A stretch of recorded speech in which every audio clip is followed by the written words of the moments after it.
Tonight, I thought I'd start in an unusual way by sharing a story that I'm not exactly proud of. So let's set the scene.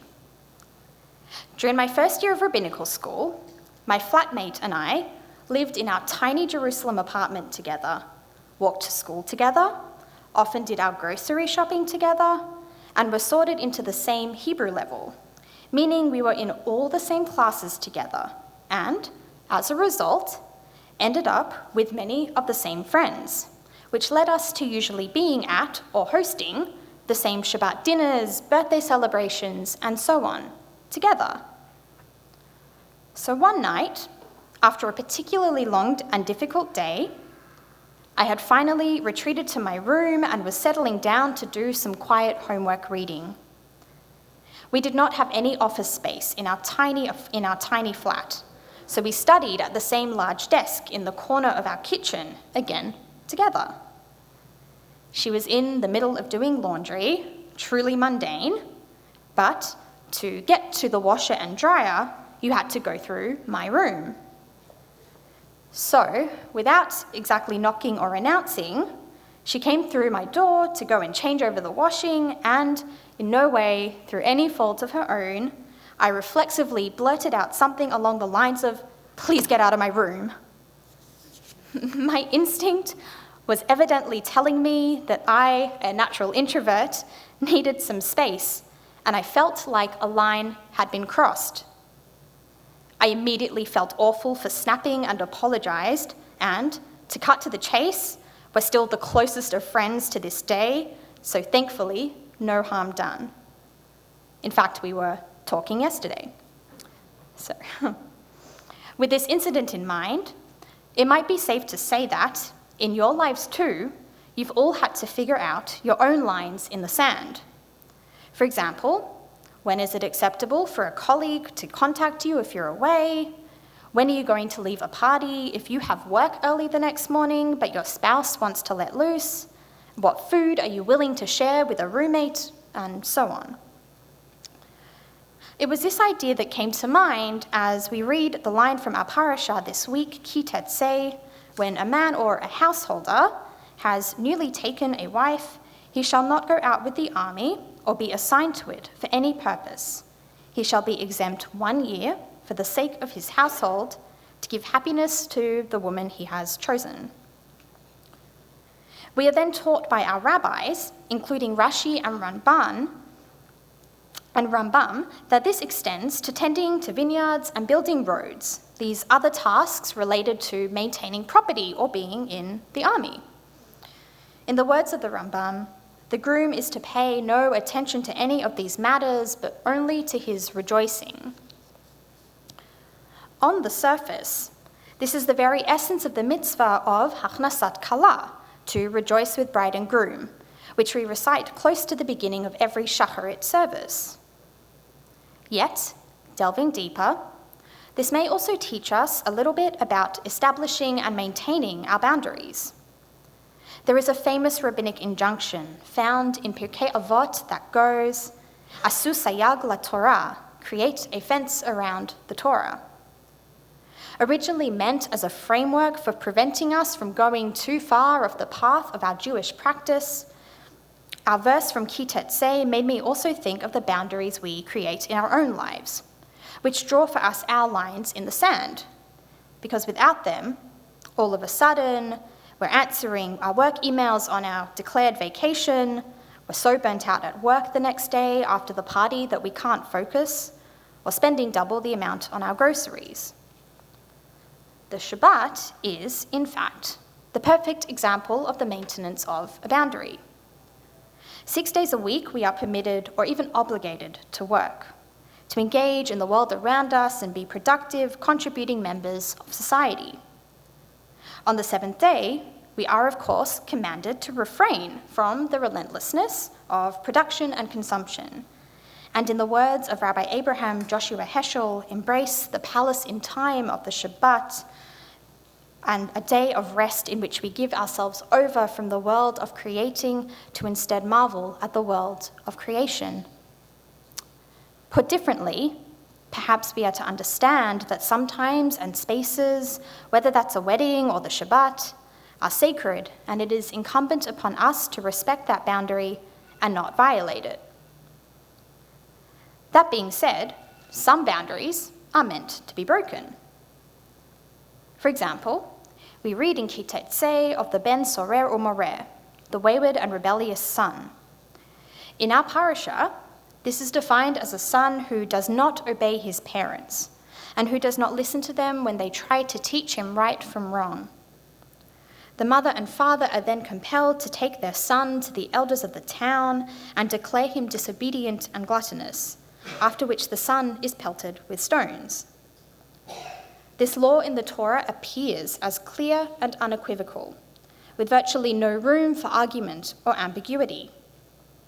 Of course, as modern people living today in the 21st century, the idea of Ben Sorer or Moreh is abhorrent, and obviously we don't adhere to such a policy in our lives today. For the notion that we could take the life of someone we so deeply love offends our contemporary sensibilities. Unsurprisingly, it turns out that the rabbis of the Talmud and Mishnah also found the Ben Sorer or Moreh extremely troubling. This is evident most prominently in the Mishnah, in Tractate Sanhedrin, in which our sages' understanding of Ben Sorer or Moreh is outlined. To begin, they redefine this category to be extraordinarily specific, discerning that it only applies to a son who steals money from his parents in order to eat a gluttonous meal of meat and wine with, quote unquote, bad company. The son is then punished initially with lashes by the court and only stoned if he's brought back by his parents to the court within a 3-month period. The rabbis of the Mishnah also formulate strict measures for initiating this process in the first place. For example, Ben Sorer or Moreh is initiated only if both parents agree and only if the son is over bar mitzvah age. So that being he's a bit mature but not fully independent.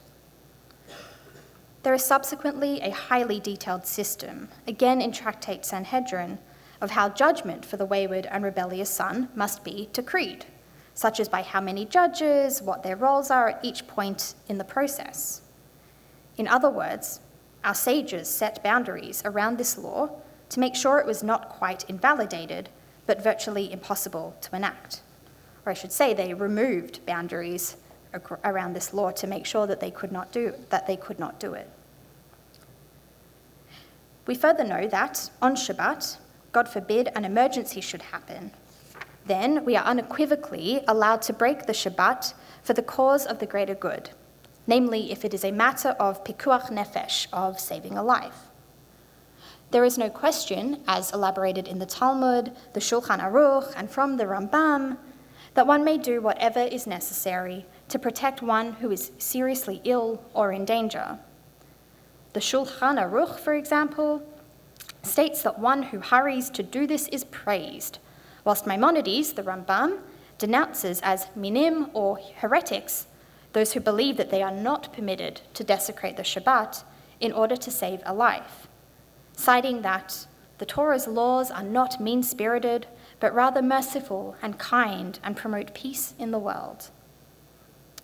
So in our modern era, I would be remiss not to reflect on this notion of breaking boundaries following the news yesterday of the death of Queen Elizabeth II. Britons and our Commonwealth, you're all being Canadian and or Australian, she was Britain's longest reigning monarch, and regardless of how one feels about the royal family, she broke boundaries every day of her extraordinary life through the constancy of her presence, which saw her lead her country through times of national calm, war, and tragedy. If the rabbis teach us that the king is in the field during this season of Elul, then the queen too was among her people, being at the forefront of allowing the media into the lives of the royal family as the first to televise a royal wedding, her own, and setting an example through shared experiences with the general public, such as working as a mechanic and a truck driver during the war. Aleha HaShalom, may peace be upon her. With her long and well-lived life in mind, we can perhaps conclude that we as Jews at the end of today are commanded to live lives of wholeness. After all, we are taught way back in Leviticus, Chai bachem, that we shall live by these laws. In other words, these laws, these boundaries, are not meant to be such a burden to us that we cannot cope and we feel guilty due to our inability to fulfill them. So as the Hebrew month of Elul rapidly closes and Tishrei unbelievably descends upon us, this is perhaps what is meant by the famous line, one that we will shortly read on Yom Kippur afternoon, and which comes from later in the book of Deuteronomy. Lo b'shamayim hi, it is not in the heavens. On that note, we read later in that same Yom Kippur afternoon passage, Natati lefanecha habracha v'haklala uvacharta b'chayim, lema'an tichiyeh ata v'zarecha. I have set before you blessing and curse, and you shall choose life, in order that you shall live, you and your descendants. We can thus heed the words of the sage Sforno when he teaches, regarding these verses, that we should keep these laws not for the reward, but because they are choices that we make for the sake of true life, that being, le'ahava et Adonai Elohecha, for the literal love of God.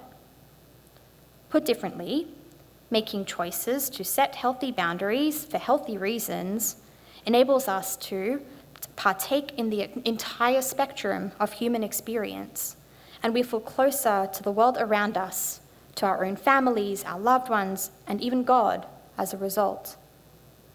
Therefore, as we find ourselves still amid this season of Elul, this precious time and space of introspection, may we learn the Torah of creating our own fences, that we may live fully and joyfully in all our complexities and commitments. Shabbat Shalom.